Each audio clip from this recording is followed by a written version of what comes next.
ஒரு group 1 officer ஒருத்தங்க pass பண்ணியிருந்தாங்க. அந்த திருமணத்துக்கு போயிருந்தேன்.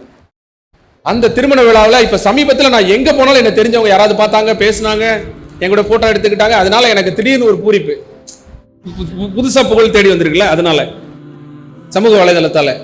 அந்த திருமண நிகழ்ச்சியில் பார்த்தீங்கன்னா ஒருத்தர் கூட எனக்கு தெரிஞ்சவங்க இல்லை. நானும் இப்படி நிற்கிறேன், அப்படி நிற்கிறேன், இவன் நம்மளை பார்த்துருப்பானா யூடியூப்ல, இவன் நம்மளை பார்த்துருப்பானா சோசியல் மீடியாவில், அப்படிங்கிற மாதிரி ஒவ்வொருத்தரையா பார்க்குற. அந்த திருமண நிகழ்ச்சியில் யாருக்குமே எனக்கு தெரியல. அதுக்கப்புறம் அந்த கல்யாண பொண்ணுக்கு மட்டும் தான் தெரியும். அது இருந்த பிஸியில் அது என்னை கண்டுக்கிற நேரம் இல்லை.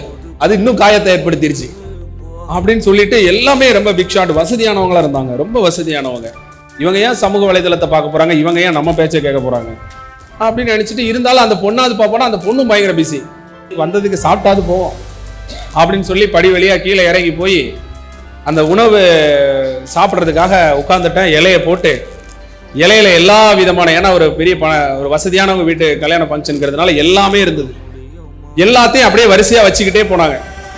அப்பதான் ஒரு தம்பி தலையில இந்த பரிமாறுறவங்க ஒன்று போட்டிருப்பாங்கல்ல, அதை போட்டுட்டு ஒரு தம்பி வந்தான்.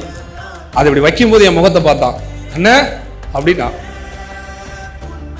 என்ன போலீஸ் ஆகணும்ன, எப்படின்னு ஆகணும் அப்படின்னு கேட்டான். அப்பதான் நினைச்சேன், நீ யாருக்கானவன்? இந்த விளிம்பு நிலையில இருக்கிறவன். அவனுக்கு நம்ம கரெக்டா போய் சேர்ந்துட்டோம். நம்ம யாருக்கானவன்? அந்த மேல இருக்க வசதியானவனுக்கான இல்ல, விளிம்பு நிலை மக்களுடைய விரல் நீட்டு மனிதராக நாம இருக்கணும். இவனுக்கானவன் தான் நாம. மேல இருக்கவங்க நம்மள தெரிஞ்சானே தெரியல, அவங்களுக்கு நாம எதுக்கு? நாம் யாருக்கானவர்களாக இருக்க வேண்டும் என்றால் என்றுமே இந்த தாழ் ஆற்றி தந்த பொருள் எல்லாம் தக்காருக்காக, தகுதியானவர்களுக்காக, தேவைப்படுபவர்களுக்கானவர்களாக இருக்கணும்.